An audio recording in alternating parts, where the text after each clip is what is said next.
21 წუთია საქართველოში თქვენ უყურებთ იმედის დღეს. გამარჯობა, მე ნიკოლოზ სულუკიძე გახლავთ. გამარჯობა, მე ნანიკო ხაზარაძე. ეკი თორნიკე ვარ, კვერენ ჩხილაძე. დღეს თქვენ იმედის დღის ეთერში ნახავთ.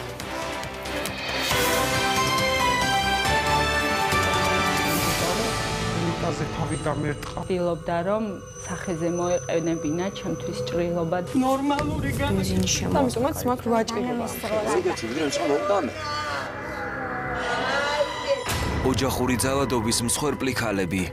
ხელები ავიფარე და დამისვა ხელზე. მაგ ვაჭრილობა ამ ხელს. სიცოცხლის ტრაგიკული დასასრული. რატომ მომიკლეს შვილი, რატომ მოუკლეს დედას სანდროს, დედა 5 ტყვით და ცხოვრების რთული გზა. რამდენად იცავს სახელმწიფო ქალებს მოძალადე ქმრებისგან? რატომ ვერ უზრუნველყოფს მოძალადის შეჩერებას შემაკავებელი ორდერი? რისკ ფაქტორი ქალთა მიმართ ძალადობის შემზარავი სტატისტიკით.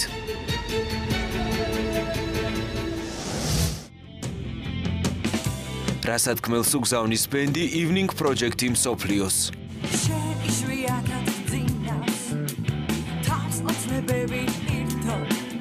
კლიპის პრემიერა იმედის დღეში.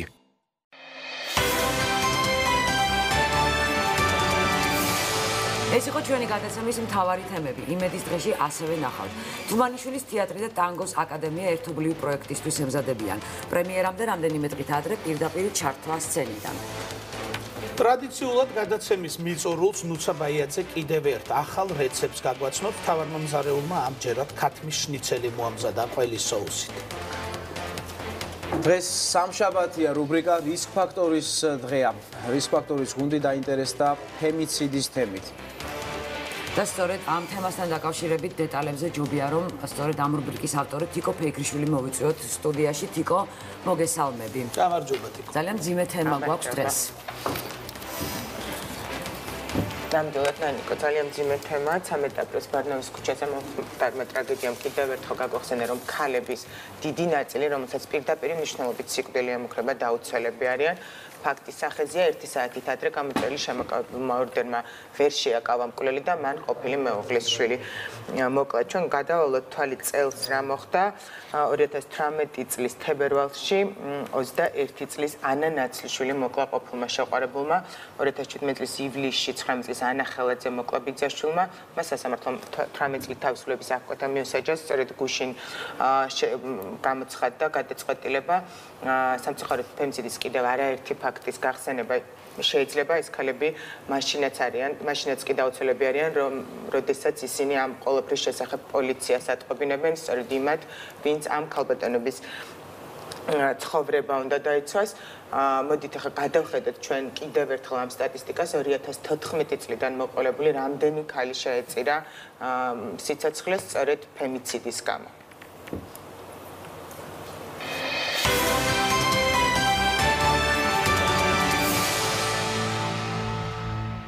2014 წელს საქართველოში 35 ქალია მოკლული, მათგან 19 ოჯახური ძალადობის შედეგად. ყოფილი მეუღლის მხრიდან ძალადობისა და მუქარის შესახებ ინფორმაცია პოლიციას ილიას უნივერსიტეტის ლექტორმა მაკა წივწივაძემ რამდენჯერმე მიაწოდა, თუმცა სახელმწიფო მისი დაცვა ვერ შეძლო. პოლიცია ამ შემთხვევაში მხოლოდ გაფრთხილებით შემოიფარგლა. 2014 წლის 17 ოქტომბერს უნივერსიტეტის დერეფანში ყოფილმა მეუღლემ ის ცეცხლსასროლი იარაღით მოკლა, შემდეგ კი თავი მოიკლა. ამას ნორმალური გააკეთებდა. 2014 წლის 2 ოქტომბერს ოზურგეთის რაიონის სოფელ დვაბზუში 29 წლის ნატალია ბეჟანიშვილი ქმარმა თემურ რამიშვილმა ნაჯახით მოკლა. შემდეგ კი სახლს, სადაც ცხედარი იყო, ცეცხლი წაუკიდა. საქმე განზრახ მკვლელობის მუხლით აღიძრა. ნატალიას ორი შვილი დარჩა. იეთვიანო შეხვეწები არ წახვიდეოშვილებს თუმცა მართო. არა უნდა წევიდეო და წევიდა. ერთ დღეს ახლა წივილი კივილი გამელგეცი ვიგრემ წამოვდამეთ. ხოდა არაფერი არა უი მაგენი ყველა დღემასე ჩხურსო გერმა მითხარდა მე გამიკვირ 2014 წლის 25 ივლისს 19 წლის სალომე ჯორბენაძე ყოფილმა მეუღლემ პოლიციელმა სერგი საცერაძემ ზესტაფონში ქალაქის ცენტრალურ პარკში მოკლა. მკვლელობა სახელმწიფოს კუთვნილი ცეცხლსასროლი იარაღით მოხდა. ძალადობისა და სიკვდილის მუქარის შესახებ სალომე ჯორბენაძემ მკვლელობამდე ზესტაფონის პოლიციას, პროკურატურას და შინაგან საქმეთა სამინისტროს გენერალურ ინსპექციას აცნობა, თუმცა სახელმწიფომ 19 წლის სალომეს დაცვა ვერ მოახერხა. რომ შემოვიდა პოლიცია ამ ქალმა მის მაგივრად რომ რამე მობილიზება გაეკეთებია პირიქით სალომეს დაუწყო რომ შენ ქალი ხარ უნდა მოითმინო რო თხოვდებოდი აპა რა გეგონა როცა ამდენი რამ იყო შესული ამ პოლიციაზე 2 კვირით ადრე სალომეს სიკვდილამდე ჩინმენდლები აუმაღლეს ამ პოლიციელი იყო მისი ქმარ და მის წინააღმდეგ წავიდა მეტი რა გაგვიკეთებია რატო არ დაიწყო რატო მომიკლეს შვილი რატო მოუკლეს დედა სანდროს დედა 5 ტყვით სახელმწიფო იარაღიდან გასროლილი 5 ტყვით რო რეაგირება მომხდარიყო ის რაც საჭირო იყო მაშინ არც სამ ფაქტის წინაშე არ დავდგებოდით ჩვენი შვილი ცოცხალი იქნებოდა დღესაც სალომე ჯორბენაძის საქმე ქართული მართლმსაჯულებისთვის პრეცედენტულია. მის მკვლელობაზე სასამართლოს 2 ინსტანციამ პასუხისმგებლობა შინაგან საქმეთა სამინისტროს და პროკურატურას დააკისრა. სალომე ჯორბენაძის საქმეს ახლა სტრასბურგის ადამიანის უფლებათა სასამართლო განიხილავს.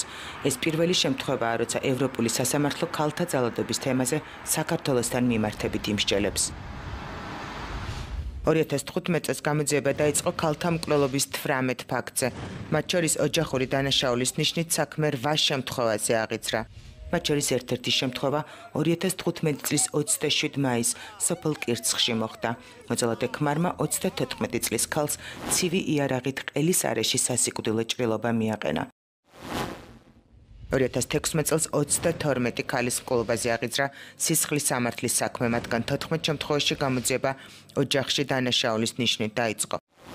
28 იანვარი მკვლელობა მოხდა თბილისში, ვარკეთილში, შუამთის ქუჩაზე. ახალგაზრდა მამაკაცმა ჯერ ცოლი მოკლა, შემდეგ კი თავი მოიკლა. მათ 3 მცირეწლოვანი შვილი დარჩათ. 2017 წლის მონაცემებით მოკლულია 26 ქალი, მათ შორის ოჯახში დანაშაულის ნიშნით 14. 2017 წლის 4 იანვარს მკვლელობა მოხდა თბილისში, აღმაშენებლის გამზირზე. 45 წლის ქალი მოძალადე ქმარმა თოკით გაგუდა. გამოძიება ოჯახური ძალადობის ნიადაგზე ჩადენილი განზრახ მკვლელობის მუხლით დაიწყო. 2017 წლის მაისში სოფელ თამარისში 23 წლის ეკოშ გურიევმა ქმარმა წამებით მოკლა. მას ცივი იარაღით 17 ჭრილობა მიაყენა. სისხლიან დაპირისპირებას მცირეწლოვანი ბავშვით შეესწრო. ხუჩანაბიევმა მკვლელობიდან რამდენიმე წუთში დახმარება მეზობლებს თხოვა. 2017 წლის 24 აპრილს 4 შვილის დედა მირანდა ვაჩეიშვილი ყოფილმა ქმარმა ელექტროსადენით გაგუდა და შემთხვევის ადგილიდან მიიმალა. ცოლ-ქმრის კონფლიქტის მომსწრე ხშირად შვილებიც ყოფილან. სრულად უბრალო რაღაციდან წარმოიშვა, რომ აი რატო ხარ უხასიათოდ. დაარტყა. მახსოვს რომ წარბი გაუსკდა და თვალი ქონდა ჩალურჯებული. გაშველებისაც მეც მომხვდა. მაშინ პირველად ნახეთ დედა როგორ ესე მართლა რო ცემა. საბედისწერო შემთხვევამდე რამდენიმე თვით ადრე ფემიციდის მორიგმა მსხვერპლმა სამართალდამცავ ურწყებებს არაერთხელ მიმართა, თუმცა სახელმწიფო მისი დაცვა ვერ შეძლო. არ შველოდა ეს ორდერი და ეშინოდა. ბუნებრივია რომ ეშინოდა, იმიტომ რომ ვერ იცავდა და მახსოვს რომ ჩემთვის აქვს ნათქვამი, რომ ამათ არ ჯერათ რომ ეს მე მომკლავს. არავის არ ჯერა რომ მე ეს მომკლავს და როცა მომკლავს, მე ხო დამიჯერებენ რომ მე მართალი ვიყავე. ოჯახური ძალადობისას კიდევ ერთი ქალის სიკვდილი 2017 წლის 4 აპრილით თარიღდება. დაბა ასპინძაში 35 წლის მამაკაცმა 27 წლის მეუღლე ცივი იარაღით მოკლა. მოტყუებით გაიყვანა, წამოდიო, კუხნაში ლოდი დავლიოთ და იქ რო გაიყვანა, იქ კიდე გამათობდნენ. მერე უკვე ხმას რომ მოუმატეს. ავდექი მეც, მაგრამ ვერ მოუსწარი, უცებ ჩაარტყადანა. 2018 წლის თებერვალში დუშეთში მწყემსებმა ცოლ-ქმრის ცხედარი იპოვეს. ცოლ-ქმარი თბილისიდან დუშეთში მშობლებთან გაემგზავრნენ. ახლობლების ინფორმაციით გზაში კონფლიქტი მოვიდა და მდინარესთან გაჩერდნენ. პირველადი ექსპერტიზის მიხედვით ქმარმა ცოლი მოკლა, შემდეგ კი თავი მოიკლა. ქალთა მიმართ ძალადობის ბოლო შემთხვევას ტრაგედიით დასრულდა. 25 წლის გოგო ყოფილმა მამინაცოლმა 2 მცირეწლოვანი შვილის თანდასწრებით მოკლა. ბრალდებულმა საპატიმრო პრეზიდენტის სამინისტრით 2017 წლის 25 მაისს დატოვა. ის ასჯელს ოჯახური ძალადობის ნიადაგზე სხეულის განზრახ მძიმე დაზიანების გამო იხდიდა. 2018 წლის აპრილში მის წინააღმდეგ სამართლებრივი დევნა 119 მუხლით დაიწყო, რაც ოჯახში ძალადობის ნიადაგზე ჩადენილ განზრახ მკვლელობას დამამძიმებელ გარემოებაში გულისხმობს. აღნიშნული მუხლი 16-დან 20 წლამდე ან უვადო პატიმრობას ითვალისწინებს.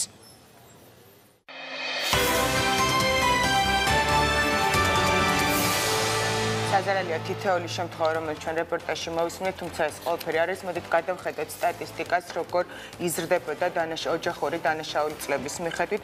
2013 წელს ოჯახში დანაშაულის ნიშნით 459 შემთხვევა მოხდა, 2014 წელს 591.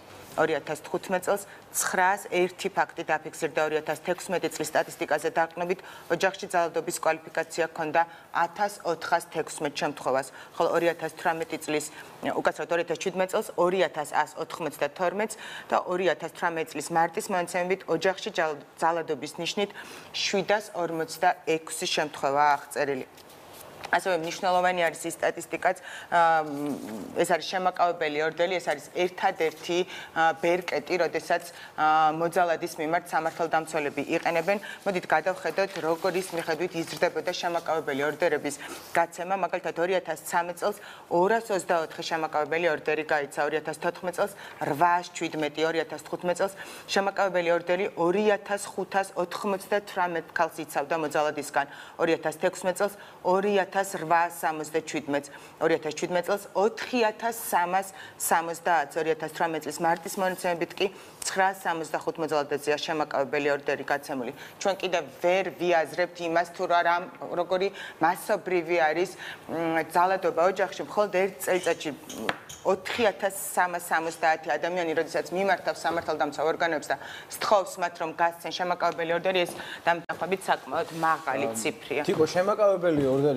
ორდერის სტატისტიკა მეტყველებს იმაზე, რომ ქალები თანამშრომლობენ პოლიციასთან. თუმცა სიუჟეტის მიხედვითაც ჩანს კარგად, რომ ეს შემაკავებელი ორდერი მაინც ვერ იცავს თავარ გონდას ვერ ასრულებს, რაც საკისრია ფუნქციას, ვერ იცავს ადამიანების სიცოცხლეს. რამდენიმე შემთხვევაში ნამდვილად ესე იყო რეპორტაჟშიც, როდესაც ზესტაფონში სალომე ყოფილმა ქმარმა მოკლა, ის ქმარი იყო პოლიციელი და მისმა ყველა თანამშრომელმა იცოდა, რომ ის ძალადობდა მის მეუღლეზე. ამის შესახებ თვითონ მეუღლესაც ჰქონდა განცხადება დაწერილი და დედამისას, თუმცა სახელმწიფომ ამ შემთხვევაში ვერ დაიცვა. ისევე როგორც ვერ დაიცვა 13 აპრილს ბარნოვის ქუჩაზე მსხვერპლი, მათაც ძალიან კარგად იცოდნენ, რომ ეს ადამიანი იყო მოძალადე. თუმცა ეს არ ნიშნავს იმას, რომ არ უნდა მიმართონ ქალბატონებმა, აუცილებლად არ უნდა იყოს ჩრდილმათ მე და ნანიკოს ვიცით შემთხვევა, როდესაც 40 წლის განმავლობაში ქალი ითმენდა აი ამ ძალადობას და საშინელებას, ვერ დგავდა ამ ნაბიჯს და 40 წლის მერე გადადგა ეს ყველაფერი და ძალიან მკაცრად გაუსწორდნენ იმ არაკაც პირდაპირ ვიტყვი, რომელიც ამას აკეთებდა ამდენი წლის განმავლობაში და მთავარია რომ არ შეგეშინეთ, იმიტომ რომ უკვე საზოგადოება იმდენად მომძლავრდა და იმდენად ერთსულოვანი გახდა აბსოლუტური უმრავლესობა ამ პრობლემისადმი, რომ ყველა იდგება თქვენს გვერდით, რომ აი ამ პრობლემას მოეღოს ბოლო. ნამდვილად, მაგრამ დაუბრუნდებით იყო უკან. ძალიან ბევრი ქალია, რომელმაც ითანამშრომლა პოლიციასთან, დღესაც თანამშრომლობს, არსებობს შემაკავებელი ორდერი, არსებობს ნათესავები, მისი მეზობლები, რომლებიც ჩართული არიან ამ ქალბატონის სიცოცხლის გადასარჩენად, მაგრამ სამწუხაროდ ეს ყველაფერი ისევ და ისევ უკიდურესი ფორმით სრულდება. ეს არის ფემიციდი, დღეს ძალიან ბევრჯერ ვახსენებთ ჩვენ ეს ტერმინი და აღხსნით. ფემიციდი ნიშნავს ძალადობის უკიდურეს ფორმას მკვლელობას. უბრალოდ მინდა რომ განუმარტო მკვლელობას. ჩვენ ვერ ვიქნებით სწორედ მეზობლების იმედზე, სახელმწიფომ და დაგვიცეს, მე შეგახსენებთ, რომ ფემიციდის შესახებ მსგავსი შინაარსის კანონპროექტი პარლამენტში ორჯერ შევიდა, ინიციატივით პარლამენტს 2016 წლის 3 მაისს რესპუბლიკურმა პარტიამ მიმართა. კანონპროექტის მიხედვით სისხლის სამართლის კოდექსში უნდა მოხდარიყო ფემიციდის განმარტება, როგორც გენდერული ნიშნით მოტივირებული ქალის განზრახ მკვლელობა. კანონპროექტის მიხედვით სისხლის სამართლის კოდექსს უნდა დამატებოდა 108 პრიმა მუხლი, რომლის თანახმად ფემიციდი, რომელიც არის გენდერული ნიშნით მოტივირებული ქალის განზრახ მკვლელობის და მეუღლის, ყოფილი მეუღლის, პარტნიორის, ყოფილი პარტნიორის ან ოჯახის სხვა წევრის მიერ ისჯება თავისუფლების აღკვეთით 11-დან 14 წლამდე.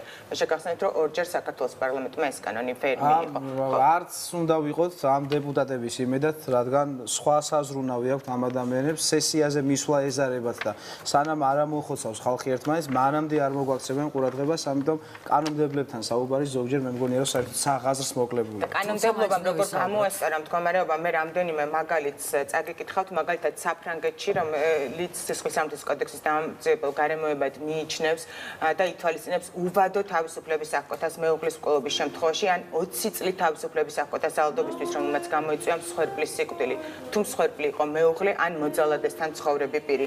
ესპანეთის სისხლის სამართლის კოდექსი არ შეიცავს ტერმინს ფემიციდი, თუმცა კოდექსი შეიცავს ნორმებს გენდერული ძალადობის შესახებ. ესპანეთმა მიიღო კანონი ქალთა მიმართ ძალადობის წინააღმდეგ მრავალმხრივი დაცვითი ღონისძიების შესახებ, რომლის მიხედვით შექმნილია სპეციალური სასამართლოები, რომლებიც განიხილავენ შემდეგი სახის დანაშაულებს. ეს არის მკვლელობა, იძულებითი ძალადობრივი აბორტი, შეურაცხმყოფელი ფიზიკური კონტაქტი, ემბრიონისთვის ზიანის მიყენება ორსული ქალისცემის შემთხვევაში, დანაშაულის თავისუფლების და ღირსების წინააღმდეგ სქესობრივი ხასიათის დანაშაული და ყველა სხვა დანაშაული, რომელიც ჩადენილია ყოფილი ან მოქმედი ქმრის პარტნიორის მიერ. ასევე იტალიამ 2013 წელს მიიღო კანონი ქალთა მიმართ ძალადობის შესახებ, ითვალისწინებს სავალდებულო პატიმრობას თუ პირს წაასწრეს ძალადობის ან დევნის ფაქტზე და ასევე ადგენს სავალდებულო გამოძიების ჩატარებას თუ პოლიციაში საჩივარი შევიდა. კანონი ამძიმებს სასჯელს, თუ მსხვერპლი ორსული ქალია ან თუ ძალადობა ბავშვის თანდასწრებით მოხდა. ეს კანონები შემდეგ უკვე თითქმის შეუძლებელს ხდის ოჯახში ძალადობას და საკმაოდ მოიმატა კიდეც, უბრალოდ იკლო მაჩვენებელმა მას შემდეგ რაც გამკაცრდა ეს კანონები და პირდაპირ დაერქვა ამას ფემიციდი, რაც ჩვენს ქვეყანაში სამწუხაროდ ჯერ კიდევ არ არის. ქალთა ორგანიზაციამ პეტიცია დაიწყო, მე პირადად ხელი მოვაწერე გუშინ, კიდევ ერთხელ უნდა მიმართონ პარლამენტს, რომ ფემიციდი იყოს სისხლის სამართლის კოდექსში და ეს იყოს კონკრეტული დანაშაულის შესახებ, დანაშაული ქალთა მიმართ ძალადობაზე. სტუმარი შემოვიყვანთ, მე მგონი ეთერში დრო არის და გავაგრძელოთ საუბარი მასთან ერთად. შინაგან საქმეთა სამინისტროს ვახსენებთ, როდესაც ხდება ესეთი დანაშაული, მოდით პირველი სტუმარი სწორედ შინაგან საქმეთა სამინისტროს წარმომადგენელი არის ქალბატონი მაკა ფერაძე. გთხოვთ შემოგბრძანდეთ. სხვათა შორის ძალიან საინტერესოა ის ფაქტი, რომ სიუჟეტში ერთ-ერთი რესპონდენტი ამბობდა, რომ ყოველი სამართალდამცველიო გეუბნებოდა, რომ ხალი ხარ უნდა მოითმინო, აბა რა გეგონა რო თხოვდებოდი. მადლობა მოგზაურობისთვის. კომენტარი ალბათ თქვენს მოისმინეთ, რა უთხრა სამართალდამცველმა ადამიანს, რომელზეც ძალადობდნენ, რომ მის ქალია და რომ უნდა მოითმინოს. გადამზადება ჭირდება სამართალდამცველებს, ცუდად გვაქვს საქმე? მოგახსენებთ პირველ რიგში დიდი მადლობა სტუდიაში მოწვევისთვის და ამ თემით დაინტერესებისთვის, იმიტომ რომ საკმაოდ აქტუალური თემა არ მხოლოდ იმიტომ, რომ ეს ბოლო შემთხვევა შეიძლება ითქვას, რომ ტრაგიკული შემთხვევა არის და ყველა შეგვძლა როგორც საჯარო უწყებები, ასევე რა თქმა უნდა სრულიად საზოგადოება, არამედ ზოგადად ეს თემა არის საკმაოდ, მოდი ვიტყვი, სოციალური თემა, რომელიც ყველა საზოგადოების ყველა ფენას და ყველა წევრზე ვრცელდება და განსაკუთრებულ საზრუნავს წარმოადგენს ჩვენთვის შინაგან საქმეთა სამინისტროსთვის. ძალიან რთულია ასეთი სიუჟეტის მერე ვისაუბრო იმაზე, რას აკეთებს შინაგან საქმეთა სამინისტრო იმისთვის, რომ დაძლეული იყოს ძალადობა ოჯახში და ქალთა მიმართ ძალადობა. რა თქმა უნდა, ის შედეგები, რომლებიც თქვენ დღეს რეპორტაჟით წარმოადგენთ, არის გარკვეული კრახი სახელმწიფო სისტემის, როდესაც ვერ შეძლო მან ადამიანის დაცვა, მიუხედავად იმისა, ეს ძალადობა იყო ოჯახში განხორციელებული, ოჯახის გარეთ, გენდერული ნიშნით თუ გენდერული ნიშნის გარეშე.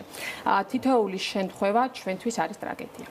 გეტყვით, რომ შინაგან საქმეთა სამინისტრო უკვე ბოლო რამდენიმე წელია აქტიურ ბრძოლას ახორციელებს ოჯახში ძალადობის და ქალთა მიმართ ძალადობის წინააღმდეგ, რისთვისაც არის შემუშავებული სპეციალური სტრატეგია, გარკვეული მიმართულებები, რომლების გაძლიერებაც უკვე გულისხმობს კომპლექსურად ოჯახში ძალადობის წინააღმდეგ ბრძოლას. ეს მიმართულებებია პირველ რიგში საზოგადოების ცნობიერების ამაღლება და ალბათ ყველას გახსენდებათ ის კამპანიები, სოციალური კამპანიები, გადაცემები იქნება ჩვენთან ამ კამპანიებში. თქვენთან გადაცემაშიც მეც და ჩემი კოლეგებიც არაერთხელ ყოფილვართ, იგივე ბეჭდური მასალა არის საკმაოდ ინტენსიურად ჩვენი სოციალური კამპანიის ფარგლებში მომზადებული, დარიგებული, ასევე შეხვედრები, როგორც მოსწავლე ახალგაზრდებთან, ასევე სტუდენტებთან, რომელიც აშველი სამწუხაროდ ეს ბეჭდური მასალა გადაგვახიეს თავზე არაერთხელ და თქვენ კარგად იცით სტატისტიკა, რომელზეც ვილაპარაკეთ და გამოსცემთ ორდერებს, რომელიც ხშირ შემთხვევაში ვერ აკეთებს თავის საქმეს. ორდერებამდეც აუცილებლად მიევალ და გეტყვით სამართლებრივ მექანიზმებს, როგორ ვცდილობთ ჩვენ რომ დავიცვათ მოქალაქეები და ის შემთხვევები კი მე იმიტომ გავუსვი ხაზი, რომ ერთი შემთხვევაც კი ტრაგედია, რომ იმის იქით გვაქვს დადებითი შედეგები, ოდესაც შემაკავებელმა ორდერმა იმუშავა და ოდესაც ადამიანების სიცოცხლე და არაერთი სიცოცხლე იქნა გადარჩენილი. თუმცა კიდევ ერთხელ ვამბობ, ერთი შემთხვევაც უკვე ჩვენთვის არის ტრაგედია. მონიტორინგი თუ ხორციელდება შემაკავებელი ორდერის გაცემის შემდეგ, რომ რამდენად აღარ ხდება. მოგახსენებთ ამასთან დაკავშირებით, მიუყვები ანუ მიმართულებებს, რაც სტრატეგიის მიხედვით ჩვენ გვაქვს, ანუ ერთი რო სოციალური კამპანიები გულისხმობ, ეს რატო გჭირდება და ბროშურები რას გვეხმარება. ბუნებიდან გამომდინარე, ოჯახის ძალადობის ბუნებიდან გამომდინარე, იმიტომ რომ ეს ოჯახის წევრები ერთმანეთთან ფსიქოლოგიურად, სოციალურად, ემოციურად, ფინანსურად დამოკიდებულები არიან ერთმანეთთან, ეს არ არის ძალადობის ჩვეულებრივი ფორმა. ეს კიდევ უფრო რთულია, ვიდრე შეიძლება იყოს ეს უბრალოდ ქუჩაში მომხდარი ძალადობა, ხო? გულისხმობ რაც ნებისმიერ რიგი ძალადობრივ ხასიათს. ამიტომ რეაგირება ამ ძალადობაზე დამერწმუნეთ არის ძალიან რთული. სწორედ იმიტომ, რომ თვითონ მსხვერპლიც და მოწმეებიც ერთმანეთზე დამოკიდებული პირები არიან, მათი დარწმუნება, რომ ოჯახის წევრის წინააღმდეგ მისცეს ჩვენება არის საკმაოდ რთული. და ეს არ არის მათი ბრალი. მათ იქ არის როგორც სუბიექტური, ასევე ობიექტური გარემოებები, რის გამოც ეს ადამიანი ვერ დგავს ამ ნაბიჯს. არ ვამბობ მარტო ხალხზე და სამინისტრო და სამართალდამცავი ორგანოები, რომ ამოიცნოს დანაშაულის ნიშნები ამ ოჯახში, იმის მიუხედავად მე ვიტყვი თუ არა, რომ ქმარი ძალადობს ჩემზე. მოდით რეკლამის შემდეგ სწორედ ამაზე განვაგრძელოთ საუბარი. რამდენად არის აუცილებელი, რომ შინაგან საქმეთა სამინისტრომ იმის მიუხედავად წაიღებს თუ არა დაზარალებული უკან განცხადებას, მაინც დააყენოს პასუხისმგებლობის საკითხი მოძალადის რეკლამის შემდეგ გავაგრძელებთ საუბარს.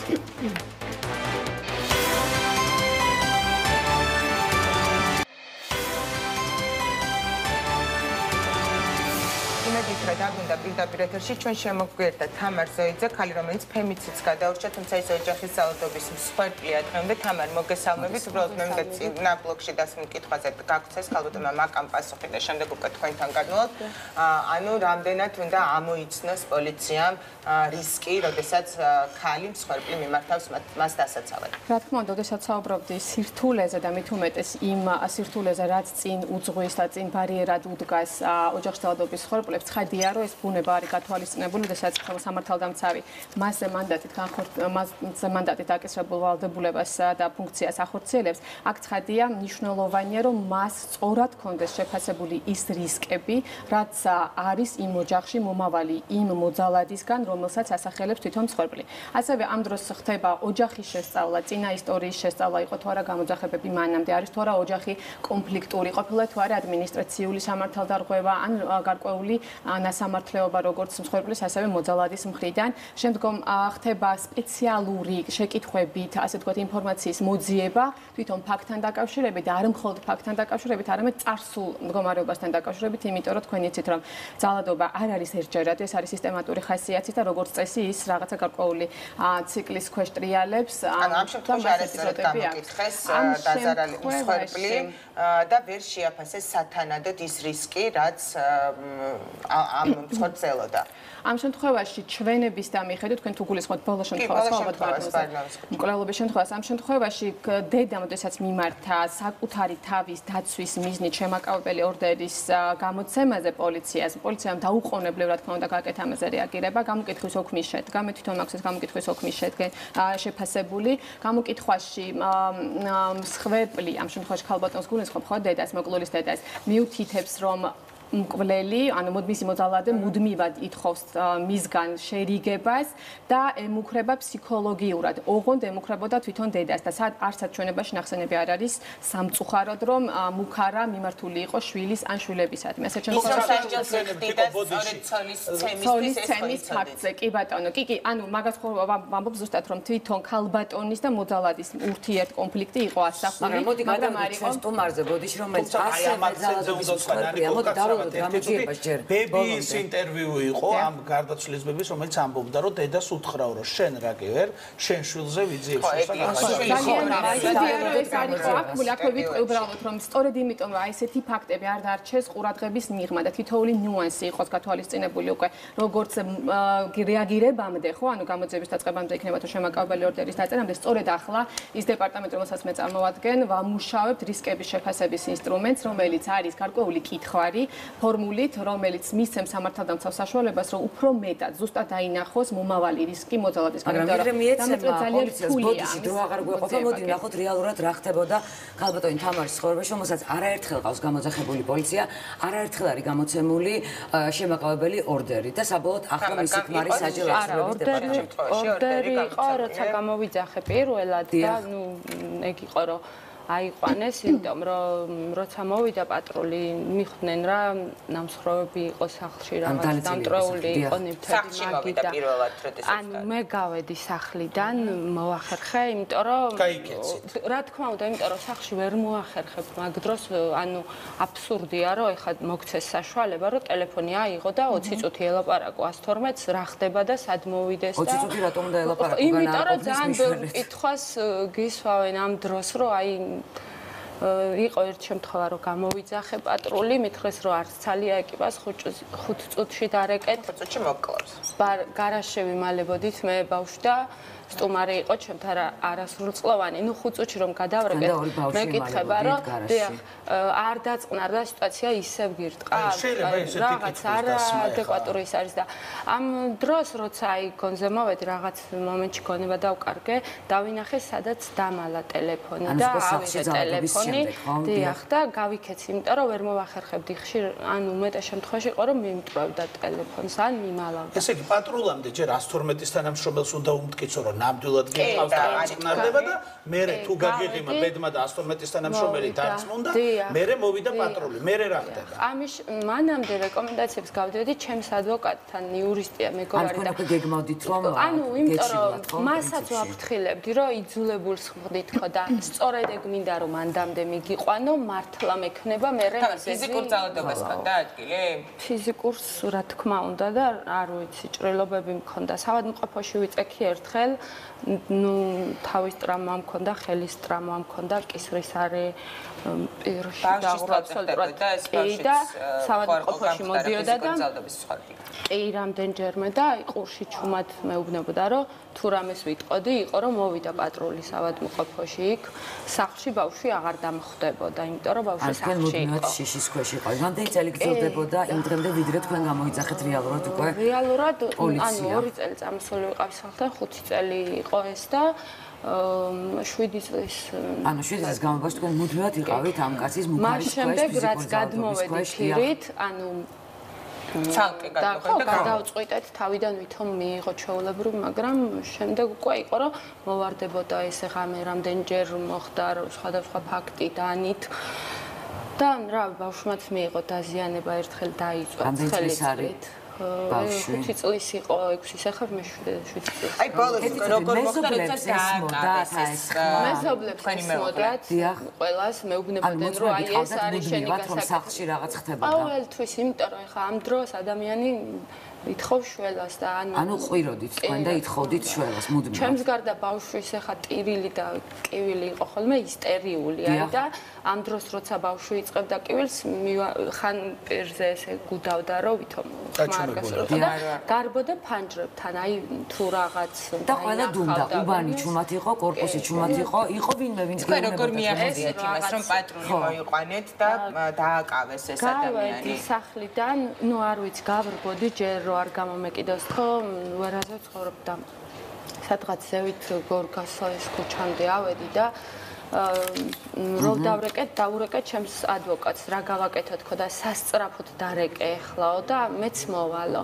დავრეკე მოვიდა ეკიპაჟი დაახლოებით 4 თუ 5 რა და თვითონაც რაღაც თავს აფარებდა ჩემთან თუ არ ვიცი რატო იყო რაღაც დააშავა იქ ქუთაისში და ავიდა პატრული პირველი და ნახეს რომ იმას ალაგებდა ნამტროვებს და ბავშვს დააბრალა რა და თავიდან ის ყავა ხო არ მოგიდუღოთ და ესეთები დაუწყო მაბრალებსო ვერ მიტანს და რაღაც და მე უკვე რომ ისო წავალო მეო და დამანებეთო თავიო და პატრულმა უთხრა რომ მაშინ აქამდე წასულიყავითო რა ეხლაო ვერანაირად ვერ დაგანებებ თავს და გამომძიება არ მოვაო მოვიდა გამომძიებელი პატრული მაფრთხილებდა რა ეხლა გამომძიებელისგანო ზეწოლა იქნებაო ცოტას გიყვირებსო რაღაც რო არის შემთხვევა რომ ესეთ გამოიძახეს ხალხი გიყვირებს რას ნიშნავს ეგრე იყო მართლა რომ არა თა რომ გააფრთხილეს კი ანუ ეხლა შენი თავი არ გვაქვს და მე მოდიხარ და იძახით რომ გამოგვიშვით და მოაყოლე რაღაც ხო აი ესეთი რაღაც იყო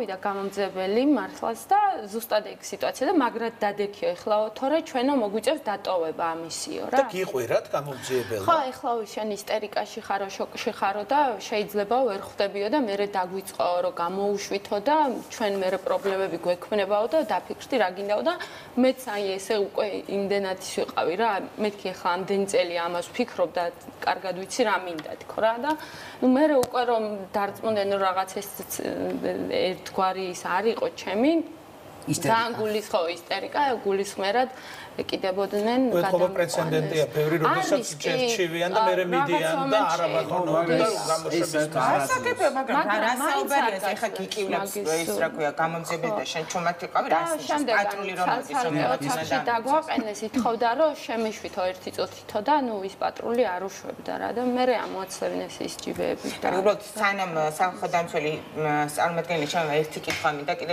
დღეს ვიცით რომ თქვენი მეუღლე არის დაკავებული ის იხდის საჭიროს სწორედ ძალადობის გამო გრძელდება თუ არა მუქარა ციხიდან მუქარა სანამ ტელეფონის ნომერი შევიცვლდი მანამდე კი მისი ნათესაობის მხრიდანაც მისი მხრიდანაც მიუხედავად იმის რომ მოსამართლე აუკრძალა რომ ჩვენთან დარეკვის უფლება არ ქონდა და როცა ჩემთან ვეღარ გამოდიოდნენ კავშირზე, შემდეგ ჩემს მეგობრებს წერდნენ. მაგრამ არის თუ არა ეს დამამძიმებელი გარემოება, როდესაც ადამიანი დაკავებული არის ძალადობაზე, მაგრამ ისევ შიშის ქვეშ არის მსხვერპლი, იმიტომ რომ ის 2 წელიწადში დატოვებს ციხეს და მუქარა ისევ გრძელდება. ანუ ისევ ვიცით რომ მუქარა დამოუკიდებლად ციხესამართლის კოდექსში არის დამოუკიდებელი მუხლი, რომელიც ითვალისწინებს გარკვეულ სანქციას და მით უმეტეს თუ ის მიღმუნარი ოჯახის ძალადობაზე და იდენტიფიცირებულია უკვე რომ პირი არის მოძალადე, მით უმეტეს ძალიან უშედარებით მარტივად სამტკიცებელია რომ მუქარა არის რეალური და რისკი მართლაც მომდინარეობს. ამიტომ მე არ წეღნაც გესაუბრებოდით რეკლამის დროს მოუწოდებ თქვენს და ნებისმიერ მსხვერპლს ვინც კი განიცდის თავის თავზე მუქარას რომ ყველა შემთხვევაში გააკეთონ რეაგირება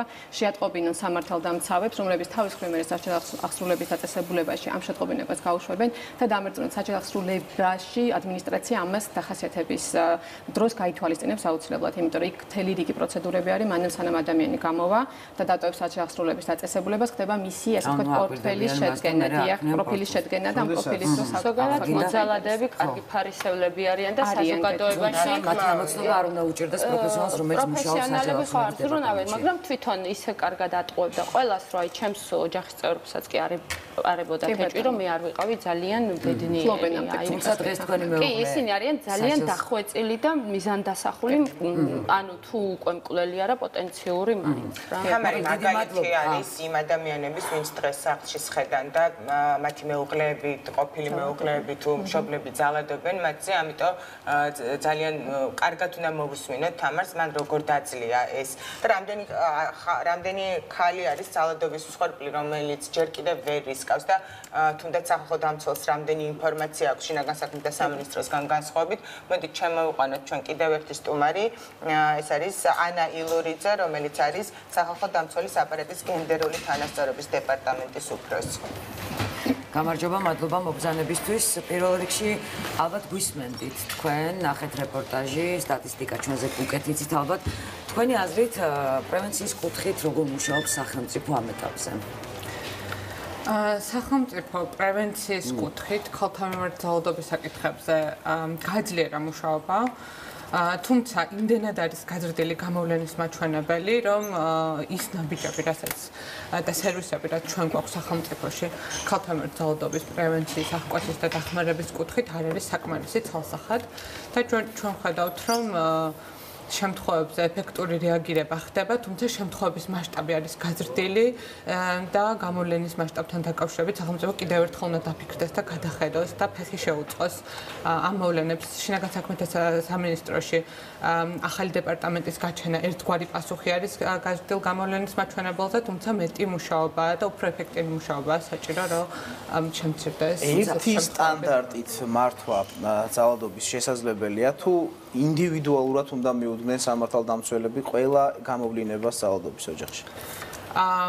არსებობს ესეთი მიდგომა, რომ ყველა ძალადობის შემთხვევა არის ინდივიდუალური შემთხვევა, თუმცა ასევე ძალადობის გაანალიზებისას ძალიან მნიშვნელოვანია, რომ ხედელობაში მიიღონ ზოგადად გენდერული თანასწორობის და ქალთა მიმართ ძალადობის მასშტაბები ქვეყანაში.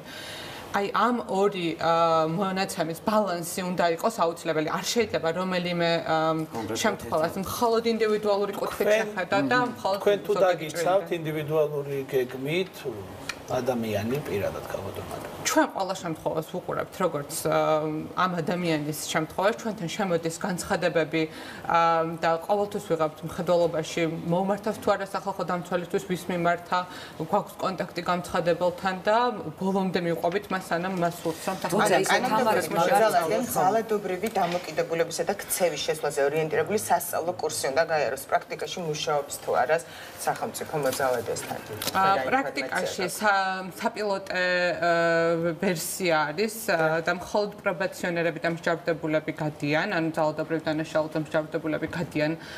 მსგავს შემთხვევაში ჩვენ ვფიქრობთ, რომ მოძალადეს განრიდების მექანიზმზე სახელმწიფომ უფრო ეფექტიანად უნდა იმუშაოს, მათ შორის ქცევის კორექციის უფრო კარგი მექანიზმები უნდა იქნეს დაგეგმილი, არა მხოლოდ იმ დამნაშავეებთან, რომლებიც უკვე დაჭერილი არიან და იხდიან სასჯელს, არამედ ზოგადად ოჯახურ დანაშაულებზე, ოჯახში დანაშაულებზე. ძალიან რთულია ასე დისტანციურად ამოიცნო, რომ ოჯახში ნამდვილად არის ძალადობა, მით უფრო მსხვერპლი ყვა სტუდიაში, რომელსაც მთელი 7 წელი ითმინა და ემზადა იმ დღისთვის, როდესაც მან გადაწყვიტა არა, შეძლო მიემართა პოლიციისთვის. ჩვენ გადაცემა დავიწყეთ, რომ 40 წელი ქალი ითმენდა, იმიტომ რომ მას სხვა გზა არ ჰქონდა. აი ესეთმა ქალებმა როგორ უნდა ამოვიცნოთ აი ამ შემთხვევაში, რომ მათთან რეალურად სახში არის მოძალადე. ამას ვერც პოლიცია ამოიცნობს ალბათ და ვერც თქვენი უწყება. ასე მგონია მე. ამ შემთხვევაში საზოგადოების და ჩვენი როლი ზოგადად თითოეული წევრის როლი ძალიან იზრდება ამ შემთხვევაში და როდესაც ჩვენ ხედავთ ძალადობას არ უნდა დავფუჭოთ თვალი.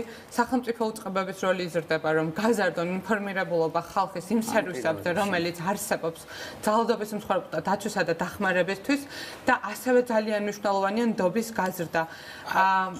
სამართალდამცავი უწყებებისადმი ჩვენ უნდა გავამახვილოთ ყურადღება ფემიციდის იმ შემთხვევებში, როდესაც მსხვერპლს არ ქონდა მიმართული არც ერთხელ სამართალდამცავი უწყებებისათვის. გასაგებია, რომ მსხვერპლს ქონდა მიმართული და სახელმწიფომ ვერ მოახერხა ეფექტიანად მისი დაცვა, მაგრამ ასევე საგანგაშოა ის შემთხვევები, როცა ფემიციდი მოხდა და მანამდე არ ქონდა მიმართული. ჩვენთვის ძალიან მნიშვნელოვანი რაღაც მოყვა თამარმა, როდესაც თქვა, რომ მე დავურეკებ პატრულს ჯერ 112-თან მქონდა პრობლემა 20 წუთი ველოდე, მე 5 წუთი. როდესაც წამებია გადამწყვეტი, როდესაც დაკითხვას გიწყობს პატრული, რომ ესე იყო თუ ისე იყო. შემდეგ მოდის გამძებელი და თურმე უნდა გიყვიროს. მანამდე არ გპასუხობს ოპერატორი. ეს რას ნიშნავს? რასთან გვაქვს საერთოდ საქმე? ადამიანმა 7 წლის მერე იმის ძალა მოიკრიფა, რომ ეს ყველაფერი დაესრულებინა, იმის ნაცვლად, რომ სახელმწიფო მას დაუდგეს კანონის სრული დაცვით და დაიცვას ბოლომდე მისი მოქალაქე და ამ შემთხვევაში მსხვერპლი, ის დამატებით პრობლემებს უჩენს ამ შემთხვევაში.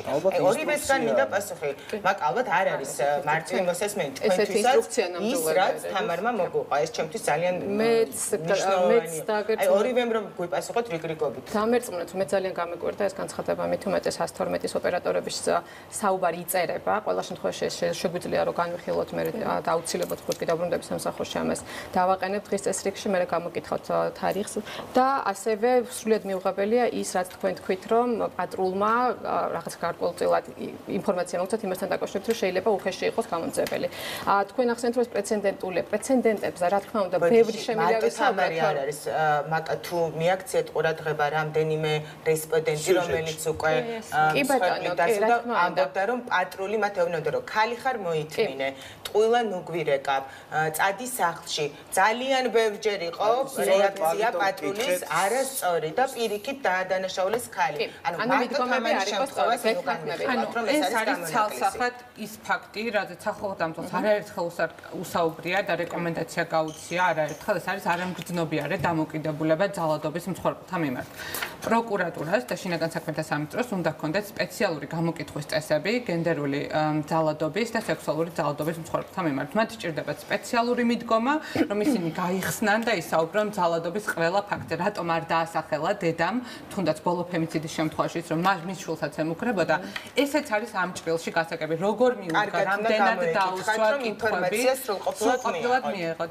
ასევე გადამზადება ხდება თანამშრომლების, თუმცა გადამზადების პროგრესის გაზომვა არ ხდება და ამ პროგრესის გაზომვა ჩვენი ერთ-ერთი რეკომენდაცია, რომ გადამზადდნენ არა მხოლოდ თეორიულად ეს არ იყოს მხოლოდ რაღაც ფორმალურად ტრენინგების ჩატარება, არამედ პროგრესი გაიზომოს, რამდენად არიან ისინი ინფორმირებული და მგრძნობიარენი გენდერულ პროგრესზე. ეკიპაჟი გადის იმ ეკიპაჟის შემადგენლობაში იყოს ხალი. მე მგონია რომ ბევრად ადვილად გამოავლენ ის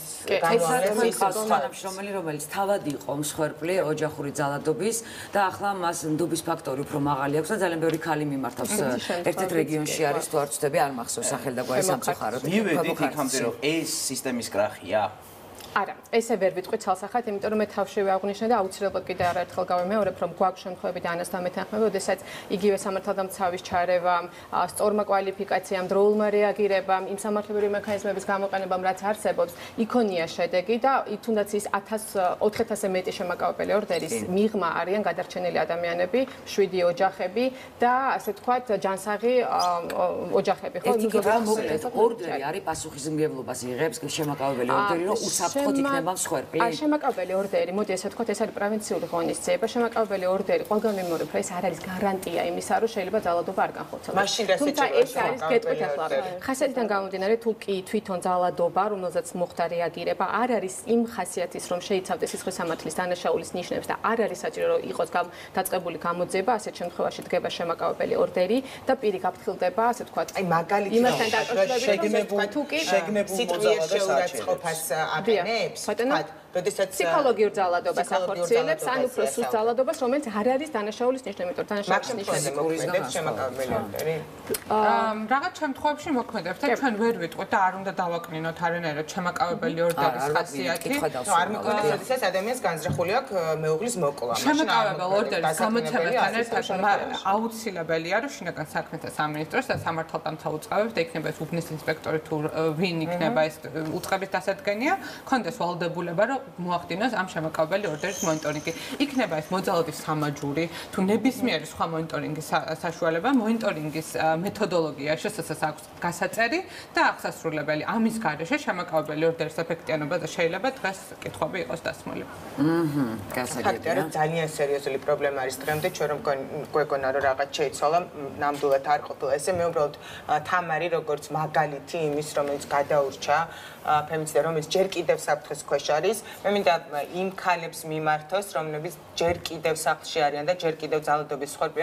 რამდენად არის რეალური შანსი, რომ ისინი გადაურჩნენ ამათ, იქნებ რაღაც მიმართოთ მათ და ასევე სამართალდამცველებსაც, რომ თქვენ დაგეხმარონ პირველ რიგში, რომელსაც ჯერ კიდევ წინ გაქვთ შეხვედრა მოძალადე მეუღლესთან, რომელიც ციხეს მალე დატოვებს. დღევანდელი დღის მთავარი პასუხი უნდა გაგვცეთ ახლა თქვენ, რას აპირებთ და რა გონიათ, რა მოხდება, როდესაც ის ციხიდან გამოვა? ანუ მე ველოდები იგივეს რაც მოხდება, რასაც ვფიქრობდი აქამდე და ანუ დღემდე მაქვს ის შიში, რომ აი რაღაც ამინისტია გამოვიდეთ, რაღაც სულ ვაკვირდები ვის შეეხო, რას შეეხო, ანუ ეხლაც იყო და იყო რომ ხო არ შეეხო, ნუ აღდგომოთ და რაღაც. ვიცი რა, ანუ რომ აი როგორ აგიხსნათ, ძალიან ცუდი შეგრძნებაა ეგ და ზუსტად არც ვიცი როგორ უნდა გამოვხატო. ვაპირებ რომ შევიტანო სარჩელი, რომ ჩამოერთვას მამობის უფლება, იმიტომ რომ ამისი ძალიან ბევრი დამადასტურებელი რამ არის, იმაზე გაცილებით მეტი ვიდრე სასამართლო პროცესებზე იყო და შემდეგ მინდა რომ წავიდე საერთოდ ქვეყნიდან, იმიტომ რომ აქ ახლა არ ვიცი როგორ დავიმალო. ხო ვიცი რომ ზუსტად ნახევარწუთი გვაქვს მსხვერპლის დაცვა ისაა რომ ქვეყანა დატოვა, სხვა შემთხვევაში სახელმწიფო ვერ დაიცავს მათ? არა, რა თქმა უნდა ესე არ არის, თუ კი დატოვებას გადაწყვეტს პირადი არჩევანი იქნება, თუმცა კიდევ ერთხელ ანუ მიუბრუნდები იმას, რომ თუ კი არსებობს საფრთხე და თქვენ გძნობთ რომ ეს საფრთხე არსებობს და თქვენ ახსენეთ რამდენიმეჯერ ზარი, მუქარა, მით უმეტეს თუ ეს აკრძალული ქონდა სასამართლო დადგენილებით, ასეთ შემთხვევაში აუცილებელია რომ თქვენ გააკეთოთ ამაზე შეტყობინება და განვიხილოთ და ვნახოთ რა შეიძლება რომ გააკეთდეს, იმიტომ რომ ძალიან მიჭირს ახლა ეს ეզეპირად საუბარი მარტო იმ განცხადებით რაც ახლა თქვენ გააგრძელეთ საუბარი, ჩაიწერეთ თარიღები ყველაფერი. არ ვიცი, უსაფრთხო ცხოვრებას და ბედნიერ ცხოვრებას გისურვებთ, ქალებო, თქვენ კიდევ თუ გაქვთ შანსი რომ ხმა მოიღოთ, აიმაღლეთ ხმა და თქვენ დაგიცავთ არაერთი უწყება. რეკლამის დროა. ჩვენს ეთერში თემას ირიბად გავაგრძელებთ. ჩვენ გვეყოლება ბენდი Imedi project, რომლებსაც ახალი ვიდეო აგწევთ. ამ ვიდეოს პრემიერა გვექნება ეთერში. დაგვეულოთ რამდენიმე წუთში დაგიბრუნდებით.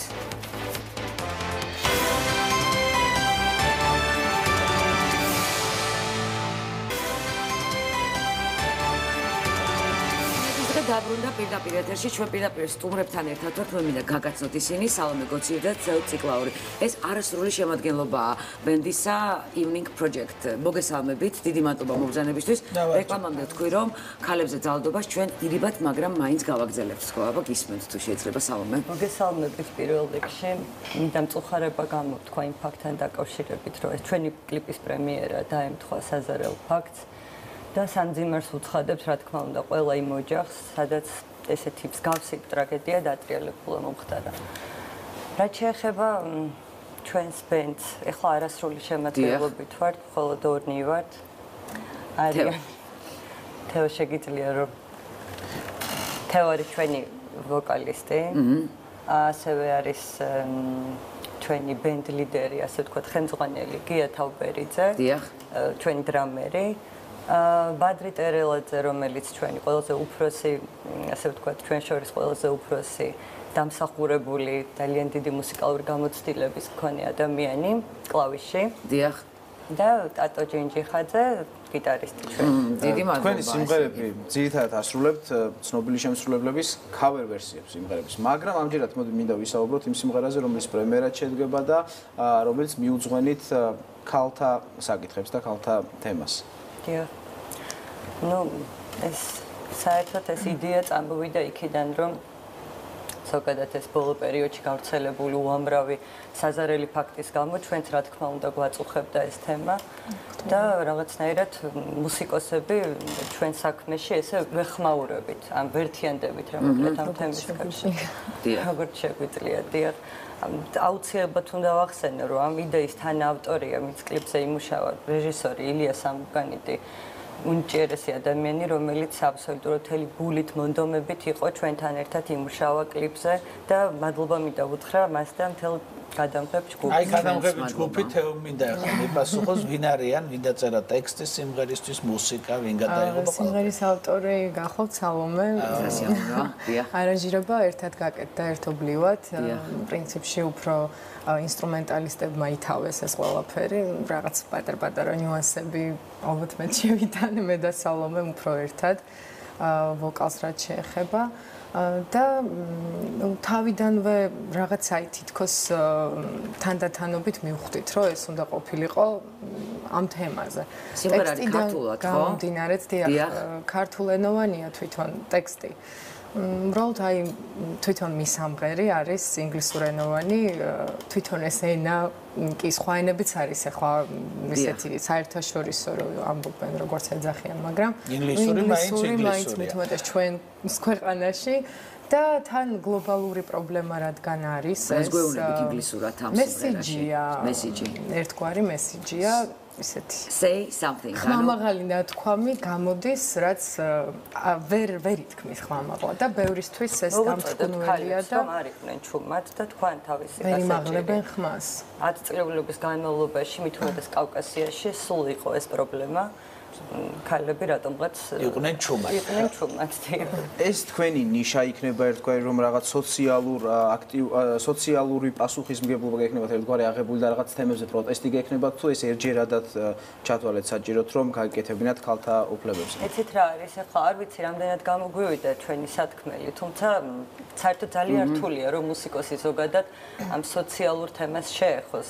ძირითადად იმ ჟანრის მუსიკოსები ეხებიან სადაც პოეზია უფრო ჭარბად არის წარმოდგენილი. ახლა ბობ მარლის No Woman No Cry-ს მახსენდება, სოფლიოში არის ეს გავრცელებული. თუმცა საკმაოდ რთულია და ჩვენ არ ვიცი მართლა რამდენად გამოგვივიდა. ნახოთ როგორ გამოგივიდათ. ფონდებიც არის სპეციალური სხვა ქვეყნებში. ეს კი მაგრამ დღეს ჩვენი რეალობიდან გამოვიდეთ. მოდი ერთად ნახოთ ვიდეო, რომლის პრეზენტაცია სწორედ იმედის დღეში შედგება. ჯგუფი Event Project-ის სიმღერა Say Something ეძღვნება ქალებს.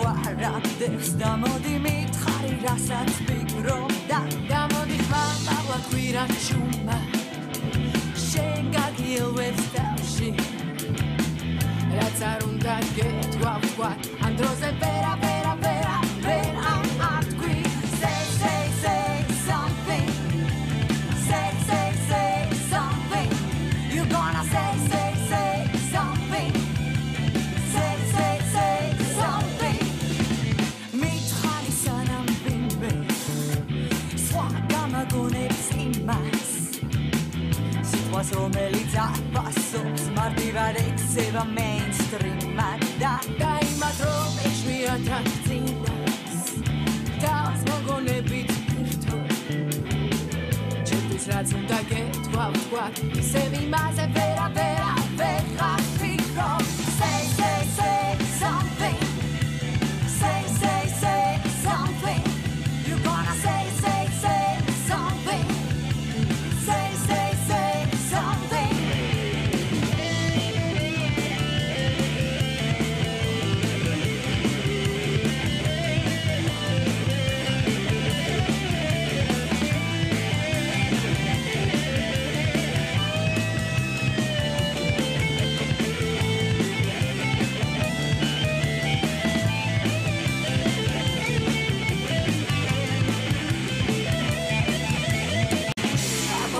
გადადი სიტყვა სიმღერა საქმე ვიცი სელწველია რაზოთა სიდამა მე რომ ვიმღერო მაგრამ ის მაინც შენია შეიშვიათად წინავს baby, ირთო ამ სიტყვას დავუარადებს და მოდი მითხარი რასაც ვფიქრობ და მოდი ხმარ მაღლა ქვირა ჩუმარ შენ გაგიელვებს დავში რაც არ უნდა გეთქვა ვთქვა ამ დროზე ვერა ვერა ვერა ვერა ათქვი say say say something say say say something you gonna say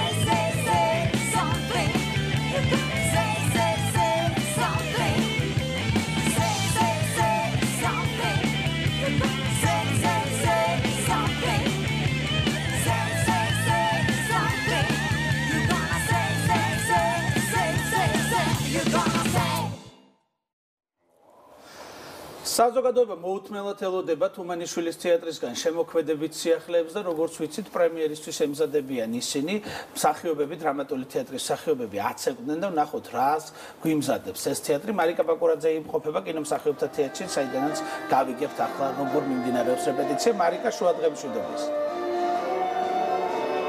მოგესალმები, როგორც ხედავთ, თუმანიშვილის თეატრის მსახიობები აცეკვდნენ ამ სცენაზე და მიმდინარეობს რეპეტიცია, ბოლო დეტალების დაზუსტება, მთავარი საპრემიერო ჩვენებისთვის, რომელიც გაიმართება ზუსტად 2 დღეში, 19 რიცხვში. ეს არის სპექტაკლი სახელწოდებით როცა ქვეყანა დიდია. ახლა მიმდინარეობს რეპეტიცია, როგორც გითხარით, მთავარი ქორეოგრაფი ამ სპექტაკლის გახლავთ ირაკლი გურგენიძე, რომელსაც ახლა მე საქმიან მდგომარეობაში ჩავე, კითხები ასე ვთქვათ, გამარჯობა. როცა ქვეყანა დიდია, ასე ვქვია ამ სპექტაკლს. მე მაინტერესებს ქართველი მსახიობები, ქართული ქორეოგრაფია როგორ მოერგო ტანგოს.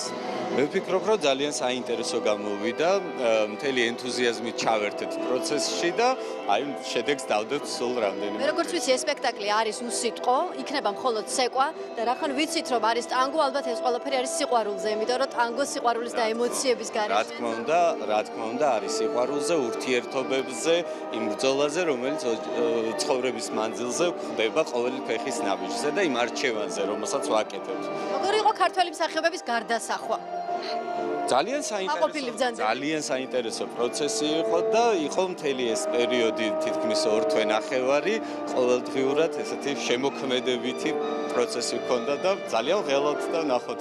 ძალიან საინტერესოა, მე მგონი მაყურებელს 19 რიცხვში ძალიან საინტერესო წარმოდგენა ელის. დიდი მადლობა ირაკლი. მოდი ახლა სცენაზე გადავინაცვლოთ. ერთი ფრაგმენტის წარმოდგენა უკვე დასრულდა და ჩვენ ახლა შეგვიძლია გავესაუბროთ როგორც მთავარ ტანგოს მასტერს, ასე ვთქვათ, ბატონ კობას. თქვენ მაგიდაზე უნდა ახვიდეთ, ბატონო კობა. თუ შეიძლება მანამდე კითხვას დავსვავ, გამარჯობა. ეს ადამიანი გახლავთ ტანგოს აკადემიის ხელმძღვანელი და დამფუძნებელი და ტანგოს ფესტივალის სულისჩამდგმელი. ეს პრემიერა, რომელიც უკვე გითხარით 19-ში გაიმართება და სწორედ 19-დან იწყება ტანგოს ფესტივალი და რამდენიმე დღეს გასტანს. აბა როგორია სამუშაოები, მზადება თბილისში ტანგოს ფესტივალი ტარდება პირველად, ხო?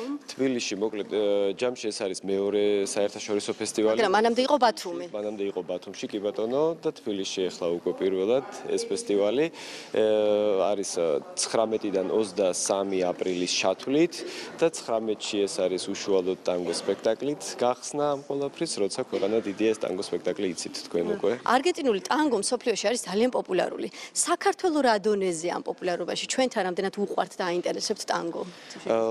საქართველოში უკვე 10 წელია რაც ეს არგენტინული სოციალური ტანგო არსებობს, მაგრამ ეხლა ესე რომ ვთქვათ იკრებს ძალას და ძალიან პოპულარულია უკვე, იმდენად პოპულარული რომ უკვე სპექტაკლიც მიუძღვენით არგენტინულ სოციალურ ტანგოს, ასე რომ არგენტინული ტანგო ამ ფესტივალის ფარგლებში მხოლოდ სცენაზე არ იქნება, თეატრის ფოიეში ყოველ საღამოს იქნება ტანგოს საღამოები, ასე ვთქვათ, და ასევე იქნება მასტერკლასები. ჩემნაირ მოყვარულით შეუძლია მოვიდეს ამ მასტერკლასზე და დაესწროს, ხო? ნებისმიერ სურვილს. მაგრამ როგორც ვიცი, ადგილები არის შეზღუდული და თუ შეიძლება მაყურებელს ვუთხრათ, როგორ უნდა მოიქცეს, რომ ისიამოვნოს ამ ფესტივალს. კი ბატონო, ამისთვის აუცილებლად უნდა დარეგისტრირდეთ, უნდა შეხვიდეთ ტანგო აკადემიის გვერდზე, იქ არის ლინკი მითითებული, რომელზეც გადახვალთ და დარეგისტრირებით უშუალოდ ფესტივალზე. ფესტივალზე რეგისტრაცია შეუძლია ნებისმიერ მსურველს, ვისაც აქვს სურვილი იცით. ვისაც უყვარს ტანგო. ვისაც უყვარს ტანგო, რა თქმა უნდა, და დანარჩენი მე შეგვიძლია ჩვენ მოგვანდოთ. უღრმესი მადლობა ბატონ კობა. ახლა ჩვენი მოცეკვავები უნდა მოემზადონ აი მაგიდაზე და შეგვისრულონ დასკვნითი ნომერი ჩვენი ჩართვისა, თუმცა მანამდე თუ შეიძლება რამდენიმე წამით რომ დაგველოდოთ, მე აუცილებლად უნდა შევიდე მსახიობებში, რადგან მსახიობებს შორის დავინახე ქალბატონი ნინელი ჭანკვეტაძეც და ერთი პატარა შეკითხვა მინდა დაუსვა. ქალბატონო ნინელი, გამარჯობა. პირდაპირ ეთერში ბრძანდებით ტელეკომპანია იმედის. მივხვდი გამოცანი. მოგესალმებით იმედის მაყურებელო. წესი და რიგით მსახიობს ყველანაირი გარდასახვა უნდა შეეძლოს, მაგრამ მაინტერესებს ტანგოს მხრივ როგორი იყო თქვენი გარდასახვა და თუ არ რთულია ეს? ძალიან რთულია, რასაკვირველია, იცით რა, მიუხედავად იმისა, რომ კობა გვამხნევებს, რომ ეს ტანგო არის ასაკოვანი ადამიანების საცეკვაო და რაც უფრო მეტი ხნის არის ადამიანი, მით უფრო მეტ ისტორიას ყვება და საინტერესოს, მე მაინც ჩემი პირველი შეხვედრა იმდენად შეყვარებული ვიყავი ტანგოში და ალბათ არ ვიყავი გამონაკლისი ახალგაზრდა, რომ ჯერ კიდევ სტუდენტობისას ლევან უჩენაიშვილთან ინსტიტუტში ვიცეკვე პირველი ჩემი ტანგო. მე რაღაც მქონდა ბედნიერება ზურა ყიფშიძესთან ვიცეკვე. აი ეს უნდა მეკითხა ლევან უჩენაიშვილი და ზურა ყიფშიძე. კი, აი ესეთ რაღაცა მქონდა კიდე, მაგრამ ეხლა სრულიად ბედნიერი ვარ, იმიტომ რომ ირაკლი მოიტანა თუმანიშვილის თეატრში, ეს არაჩვეულებრივი ერთობლივი პროექტი ქვია, ეს არის მე არც მეწოდინებოდა, რომ საქართველოში 7 წელია უკვე ტანგოს აკადემია არსებობს და ჩვენი არაჩვეულებრივი თქვენ ისეთი გამოცდილება გაქვთ თურმე ტანგოს მხრივ შეგიძლიათ ჩაერთოთ და ამიტომ ვამბობ, რომ ჩემთვის დიდი ბედნიერება იყო აი ამ სიამოვნების მიღება ეს 4 თვე 0-დან დავიწყეთ და ბედნიერი ვარ და თუ მაყურებელიც ასეთივე ბედნიერი წავა და ვიცი რომ მე მილონგა ელოდება ჩვენ მაყურებელს და თვითონაც მიიღებს მონაწილეობას ტანგოში, მე მგონი ძალიან სასიამოვნო საღამოს გაატარებს ჩვენი. დარწმუნებული ვარ რომ ასე იქნება, ესე იგი 4 თვიანი მზადების შედეგი უნდა გამოჩნდეს 19 რიცხვში პრემიერაზე. ველოდებით ყველას მაყურებელს. ჩვენც ველოდებით, დიდი მადლობა. აბა გააგრძელეთ თქვენ რეპეტიცია და როგორც დაგპირდით, საფინალო ნომრის დრო არის მაგიდაზე. ჩვენი მსახიობები და მოცეკვავები შეგვისრულებენ ახლა ერთ-ერთ ძალიან ემოციურ და საინტერესო ნომერს. თუ შეიძლება დავიწყოთ.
წარმატებებს უსურვებთ თუმანიშვილის თეატრს, დარწმუნებული ვარ საინტერესო სანახაობი ელოდება მაყურებელს. ტანგოს არაფერი არ უხდება ისე როგორც ქათმის შნიცელი. ნუცა ბაიაძე გვასწავლის ახლა ჩვენ მორიგი კერძის მომზადებას.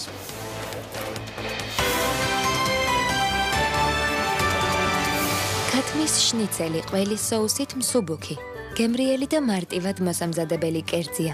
მის მოსამზადებლად დაგჭირდებათ 250 გრამი ქათმის ფილე, 2 ცალი კვერცხი, 150 გრამი საფანელი, 200 გრამი ფქვილი, 70 გრამი ყველი გაუდა, 350 მილილიტრი ზეთი, 120 მილილიტრი ნაღები, 5 გრამი ორეგანო, მარილი, პილპილი. პირველ რიგში დავამუშაოთ ქათმის ფილე, დავბეგოთ დაახლოებით 1 სანტიმეტრის სიგანეზე. შემდეგ ავიღოთ 3 ჯამი. პირველში ავთქვიფოთ კვერცხი, მეორეში ჩავყაროთ ფქვილი, ხოლო მესამეში საფანელი, რომელიც სასურველია მსხვილად დაფქული იყოს. შემდეგ ქათმის ფილე თანმიმდევრობით ამოვავლოთ კვერცხში, ფქვილში, კვლავ კვერცხში და ბოლოს საფანელში. პარალელურად მოვამზადოთ ქვაბი, სადაც უნდა ჩავასხათ 300 ან 350 მილილიტრი ზეთი და უკვე კარგად გახურებულ ზეთში მოვათავსოთ შნიცელი. სანამ ის მზადდება, დავიწყოთ ყველის соуსის კეთება. ამისათვის პატარა ქვაბით ცეცხლზე დავდგათ ნაღები და შიგნით ჩავყაროთ გახეხილი გაუდა.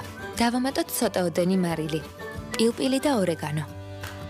როდესაც ხორცი გამზადდება, დავჭრათ რამოდენიმე ნაჭრად. მოვათავსოთ თეფშზე, ზემოდან კი მოვასხათ ყველის соуსი. მოვაყაროთ შავი პილპილი და სურვილისამებრ გავაფორმოთ მიკრომწვანილით და ლაიმით. ქათმის შნიცელი ყველის соуსით მზად არის. გემრიელად მიირთვით.